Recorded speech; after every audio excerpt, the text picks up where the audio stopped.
Igreja do Avivamento. Que bom que você veio, está na casa do Senhor, pode assentar-se, fique à vontade. Você escolheu a melhor parte, estar na presença do Senhor, e na presença do Senhor há sempre alegria, sempre algo novo de Deus para estabelecer sobre nossas vidas e os nossos corações. Aleluia. Continuamos, querido, numa série de palavras falando sobre o tema ouse governar. Ouse ter esta atitude na sua vida, de tomar a direção da sua vida, de tomar a dianteira da sua vida, de governar, de ter controle sobre a sua vida. Esse negócio de deixa a vida me levar, a vida leva isso, não dá certo não, tá? Isso só deu certo para quem inventou essa música e ganhou muito dinheiro, mas para dia a dia não serve. O que nós precisamos, obrigado. O que nós precisamos é aprendermos a governar as nossas vidas. Precisamos aprender a governar com Cristo, como Ele diz na sua palavra. E hoje, querido, dentro desse contexto dessa palavra, a proposta que nos é feita é aprendermos, nós ousarmos a governar. E quando nós tomamos essas atitudes, e eu vou te dizer como nós vamos tomar algumas atitudes hoje para ousarmos governar, o quanto que Deus se revela a nós, o quanto que Ele se revela como o grande eu sou. Domingo passado nós estivemos aqui sendo ministrado com a palavra, e nós tivemos uma palavra muito poderosa, libertadora, da qual nós entendemos a diferença quando nós clamamos pelo nome de Jesus e quando nós clamamos pelo nome de Cristo. Para quem não vê pode dizer assim, mas não é a mesma pessoa? Sim, Cristo se fez carne, veio num corpo, e nessa terra esse corpo chamou-se Jesus, habitou entre nós. Só que a atuação é diferenciada. Quando nós falamos de Jesus na Bíblia, nós estamos falando do homem na terra, o Deus que se fez homem na terra para trazer a redenção. Mas quando nós falamos de Cristo, nós estamos falando do próprio Deus, da divindade e do que Ele pode fazer pelas nossas vidas. Dei um exemplo para quem estava aqui, de quando Jesus foi ser preso e chegaram até o Getsemane, o lugar que ele estava orando, Judas e mais uma turba de homens para prendê-lo. E quem chegou com Judas naquele lugar, querido, não era qualquer, vamos dizer, Zé Mané, não. Quem chegou com ele lá? A guarda dos principais sacerdotes. Trazendo para a nossa realidade de hoje. A guarda dos principais sacerdotes naquela época era como se fosse a tropa de elite. É como se fossem os agentes que a gente vê nos filmes do FBI, que protege lá o presidente, que protege as autoridades. Aqueles caras extremamente treinados. É exatamente esses que serviam a guarda em Israel dos principais, dos sacerdotes, dos fariseus. Era justamente. E eles ficaram sem proteção para ceder esta guarda para atrás de Jesus, ir atrás de Jesus. Por quê? Porque na cabeça deles, Jesus ia tentar fugir. E como eles eram mais preparados, eles iriam persegui-lo, iriam caçá-lo, iriam prendê-lo. Só que quando eles chegam no Getsemane, diz a Bíblia em João capítulo 18, que Jesus, ao ver eles chegarem, o Senhor Jesus já se adiantou, se posicionou, foi em direção a eles e perguntou, a quem procurais? E eles responderam, a Jesus, o Nazareno. E quando eles disseram Jesus, o Nazareno, eles estavam nada mais, nada menos que falando com uma frase de arrogância e diminuindo Jesus. Você já leu aquele texto na Bíblia, quando diziam assim, por acaso vem de Nazaré algum profeta, alguma coisa que preste? Então, quando eles chamavam alguém de Nazareno, naquela época, eles estavam diminuindo. Então, eles simplesmente chegaram lá com toda a arrogância, peito tufado, dizendo assim, não, Jesus, esse tal de lá de Nazaré, esse Nazareno. E aí, Jesus, quando estava posicionado, agora diz assim, eu sou. E quando diz eu sou, literalmente o que aconteceu com aqueles homens, preste bem atenção, não tinha menos ali de que uns 2.000 soldados. porque era basicamente a quantidade que existia daquela guarda. E eles começaram a cambalear e caíram por terra. E aí Jesus se volta a eles e pergunta novamente: quem é mesmo que vocês estão procurando? Tenho certeza que o tom de voz dele já mudou, né? É Jesus. E aí Jesus diz assim: sou eu. E aí agora eles se levantam e prendem Jesus. Se a gente for olhar, querido, em algumas traduções bíblicas nossas, está 2 vezes, sou eu, só que a grafia da primeira, sou eu, está com a letra maiúsculas, e a segunda com letras minúsculas. Mas o original grego é eu sou e sou eu. Por quê? Porque quem entende um pouquinho de idiomas, sabe que a língua portuguesa é uma das poucas línguas no mundo em que primeiro você fala o verbo, ou primeiro você fala o pronome, tá? Depois você fala o verbo e depois você fala o adjetivo. Na maioria das línguas no mundo afora é o contrário. Primeiro se fala o adjetivo, para depois se falar os pronomes, para depois se falar os verbos. Então é por isso que quando você, por exemplo, estuda um pouquinho de inglês, você percebe quando você faz tradução português, parece que as palavras estão trocadas. Então é a ordem oposta do que nós vamos falar na língua portuguesa. Precisa a gente ajeitar para poder nós falarmos. A língua grega ela é muito parecida com a língua inglesa. Então normalmente se fala realmente colocando o sujeito para o último lugar. Mas quando Jesus ali está falando, o mais importante você entender não é isso. O mais importante você entender é que na primeira vez que ele diz assim, eu sou, ele está se revelando como Cristo. Ele está se revelando como Deus. Por isso, nenhum dos soldados treinadíssimos conseguiu ficar em pé. Porque naquela hora se manifestou a glória de Deus, se manifestou a sua presença, manifestou a sua divindade. E ali as pessoas caíram por terra. Quando ele da segunda vez diz assim, sou eu, que ele inverte, aí ele estava se declarando como um homem comum. Por isso conseguiram levantar e prendê-lo. Porque um homem poderia o prender, mas a Deus ninguém prende. E nessa hora ele se revela ali. E não só aí, mas em qualquer lugar da Bíblia que você lê a expressão eu sou, Deus falando, e usando essa expressão eu sou, está revelando a sua divindade, está revelando quem ele é como Deus. E o grande detalhe, querida, é que essa revelação de Deus não é algo longe, distante, restrito para algumas pessoas. O maior desejo do coração de Deus, querida, é se revelar para todos nós e nós o conhecermos. Conhecer não só de ouvir falar sobre Deus, porque alguém nos falou, porque alguém nos disse, porque alguma vez ou outra nós ouvimos falar. Mas ouvimos falar e temos entendimento, conhecimento. Eu sempre gosto de dar uma seguinte comparação. Talvez se eu perguntar o nome de alguém famoso aí, pergunte para você e você diga assim, eu conheço.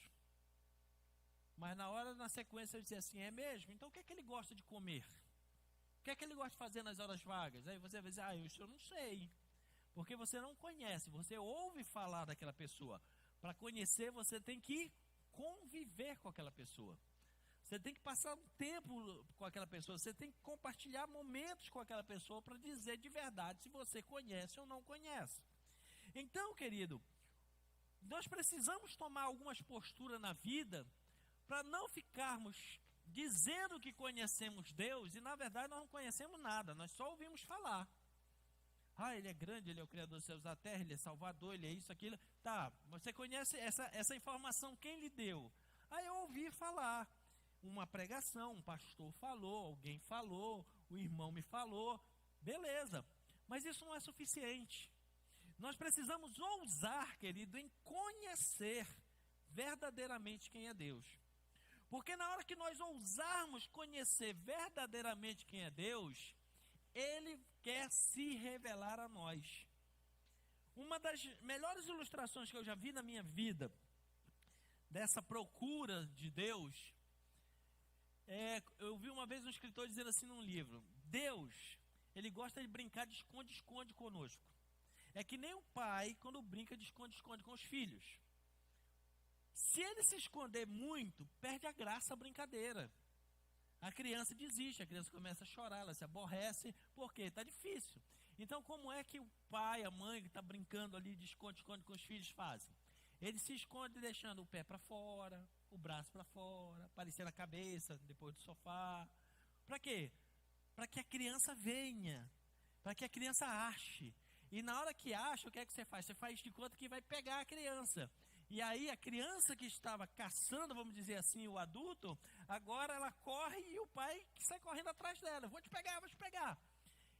É basicamente, querida, né, essa ilustração é para nós entendermos como Deus quer se revelar a nós. Deus não é tão inacessível, Deus não vive numa condição tão longe que nós não podemos ter acesso a Ele. Pelo contrário, quando Ele se esconde de nós, é igual o pai quando está brincando com a criança, ele vai deixando pistas para você achá-lo, porque na hora que você acha, ele quer o quê? Fazer como o pai, agarrar, pegar no colo, ter comunhão, ter um momento pessoal naquele movimento que produza alegria, que produza sorriso, que produza algo diferenciado, que encha o ambiente de alegria. Então é assim que Deus quer fazer conosco. Mas como é que nós vamos conhecer Deus? Mas como é que nós vamos ter esse nível de conhecimento de Deus? Eu vou ler um texto da palavra de Deus para nós iniciarmos esse entendimento. Evangelho de João, capítulo 14, versículo 21. Evangelho de João 14, 21, diz assim a palavra de Deus: aquele que tem os meus mandamentos e os guarda, esse é o que me ama. E aquele que me ama será amado por meu Pai. E eu também o amarei e me manifestarei a ele. Vou ler em outras versões de Bíblia que às vezes fica mais fácil nós entendermos. Uma outra versão diz assim: aquele que aceita os meus mandamentos e obedece são os que verdadeiramente me amam. E porque eles me amam, serão amados do meu Pai. Eu também os amarei e me revelarei a cada um deles. Ainda uma outra versão diz assim: a pessoa que aceita e obedece aos mandamentos de Cristo é prova que ama a Deus. E a pessoa que me ama será amada do meu Pai. E eu também o amarei e me mostrarei para ele quem eu sou. Veja bem, aqui nós temos o começo de algo muito interessante para nós entendermos. Se eu perguntasse hoje para você, você ama a Deus? Com certeza a nossa resposta seria sim, eu amo a Deus. Mas a Bíblia diz que só tem uma forma correta de você demonstrar que ama a Deus. Qual? No texto que eu li: obedecendo os mandamentos dele. A única forma expressiva, correta pela Bíblia que alguém pode demonstrar que ama a Deus, provar que ama a Deus, é quando esta pessoa aceita e pratica os mandamentos e princípios que Deus deu. Ponto. Porque, querido, vivermos de palavra, de retórica, isso é muito fácil. Abrir a boca e dizer assim: ah, eu amo a Deus. Ama mesmo? Então prove. E a única forma de provar é dizer: olha, Deus manda fazer isso e eu faço. Deus manda eu me comportar assim e eu me comporto. Deus me proíbe fazer isso e eu não faço. Todas as vezes que eu obedeço um mandamento dado por Deus, eu estou comprovando que eu amo a Deus. Agora, toda vez que eu desobedeço um mandamento dado por Deus, isso demonstra que eu não amo a Deus. Deus, preste bem atenção, Deus não tem problema de alma. Deus não tem problema de rejeição. Deus não tem necessidade de ser bajulado e paparicado. Ele é resolvidão. Os sentimentos dele estão resolvidos, querido. É nós, ser humano, que temos problema com nossos sentimentos. Deus não tem. Então, querido, se alguém falar que ama ou deixar de falar, para ele não faz a menor diferença. Caramba, pastor, o senhor pegou pesado. É verdade. Ele não vai ficar triste, ele não vai chorar, ele não vai ficar deprimido. Não se preocupe que Deus não passa por nada disso. Agora, o que ele coloca na sua palavra é: você me ama? Então, obedeça meus mandamentos. Se você obedecer meus mandamentos, Cristo está dizendo, se você obedecer meus mandamentos, o Pai também vai amar você. E aí o que é que nós vamos fazer? Tanto Cristo como o Pai, nós vamos nos revelar, nós vamos nos mostrar para essa pessoa, nós vamos conviver com essa pessoa e nós vamos começar a dar conhecimento e entendimento para essa pessoa. Na verdade, é como se, vamos trazer assim para uma linguagem até nossa aqui, eu vou dar até intimidade para essa pessoa. Vou dar abertura para essa pessoa conviver comigo. Então, o primeiro passo que nós precisamos, se nós queremos governar nossas vidas, se nós queremos ousar em governar, nós precisamos conhecer a Deus. E para conhecer a Deus, só demonstrando que nós amamos. E como se demonstra? Obedecendo os seus mandamentos. Então, tudo é uma sequência. Eu quero ser bem-sucedido, eu quero vencer, eu quero governar sobre as circunstâncias, eu quero tomar rédea da situação, quero ser um vencedor. Deus olha lá do céu e diz assim: uau, é para isso mesmo que você nasceu. E aí, tá. Então o que é que eu preciso fazer? Você precisa me amar. Se você me amar, eu vou te mostrar todos os caminhos, eu vou revelar todos os caminhos de como você vai ser esse vencedor. Ok, Deus, eu te amo. Não é falando. É agindo, é demonstrando, é praticando. Então você demonstra que me ama quando obedece os meus mandamentos. E quando você obedece os mandamentos que estão na palavra de Deus, você é amado pelo Pai, você é amado pelo Filho, você é amado pelo Espírito Santo. Os céus começam a amar você. O Deus Todo-Poderoso começa a amar você, Ele começa a conviver com você e começa a te mostrar caminhos sobrenaturais.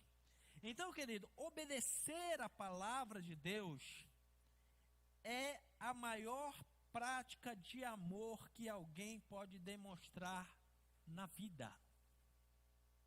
Obedecer a palavra de Deus é a maior prática, a maior prova de amor que você pode demonstrar na sua vida. Porque quando você assim faz, você demonstra que você está amando, você está obedecendo ao Senhor que te formou, que te criou, que te deu fôlego de vida, que te dá vida, que te guarda, que te protege. E a partir daí, Ele começa a se revelar a você, e dentro dessas muitas revelações, Ele vai começar a colocar a mesma essência que há no coração dele dentro do seu coração.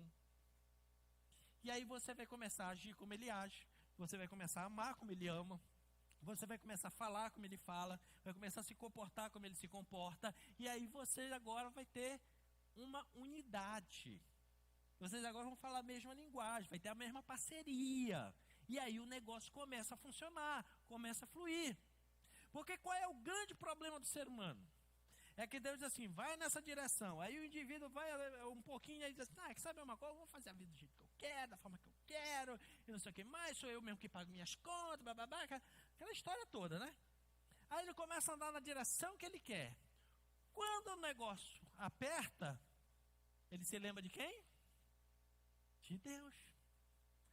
E ele acha na cabeça dele que Deus é empregado dele. Deus mandou ele andar para lá, ele veio no sentido contrário, agora ele para aqui e fica. Deus, olha eu aqui, Deus faz alguma coisa por mim, Deus é o que mais? Aí Deus diz, olhando de lá, diz assim, o caminho é aqui, volta para o caminho, entra. Te arrepende, volta para o caminho, vambora. Aí o indivíduo fica lá, todo emburradinho, todo cheio de barda. Deus não me ama. Deus se esqueceu de mim. Deus não existe.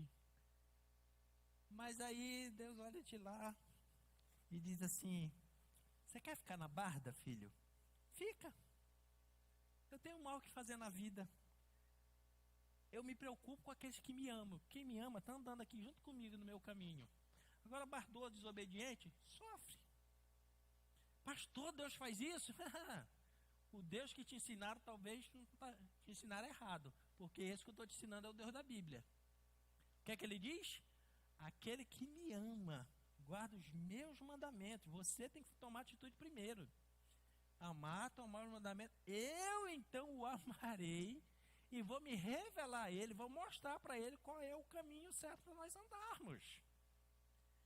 Entenda, por que é que a Bíblia diz que nós precisamos chamar Deus de Senhor? Porque Senhor é quem está em cima, é quem comanda, é quem manda. Então, se Deus é Senhor, querido, e nós estamos numa posição menor, quem é que dá ordem? Deus. Quem é que tem que obedecer? Nós. Mas o indivíduo, quando ele está na barra dele, ele já percebeu que ele quer fazer o contrário? Ele quer dar ordem em Deus, quer mandar Deus fazer as coisas do jeito que ele quer.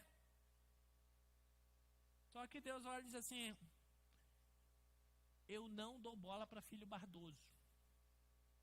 Chora. Fica chorando. Quando você resolver obedecer, você sai do lugar que você está, da reclamação que você está, da lama que você está, do problema que você está. Aí você entra no caminho. Aí sim, na hora que você começar a obedecer e entrar aqui no caminho, aí eu vou pegar você pela mão, nós vamos correr, nós vamos vencer, nós vamos avançar. É assim que a coisa funciona. É exatamente desse jeito. Então não adianta eu dizer que amo a Deus, Deus está no meu coração, não, eu tenho muito respeito por Deus, eu tenho muita gratidão a Deus, mas você obedece? Se obedece, você demonstra o amor. Se não obedece, as palavras da sua boca não são palavras de amor, são palavras de hipocrisia. Porque a verdadeira demonstração de amor a Deus está em obedecer a sua palavra. Por que Deus exige, então, que a gente obedeça a sua palavra?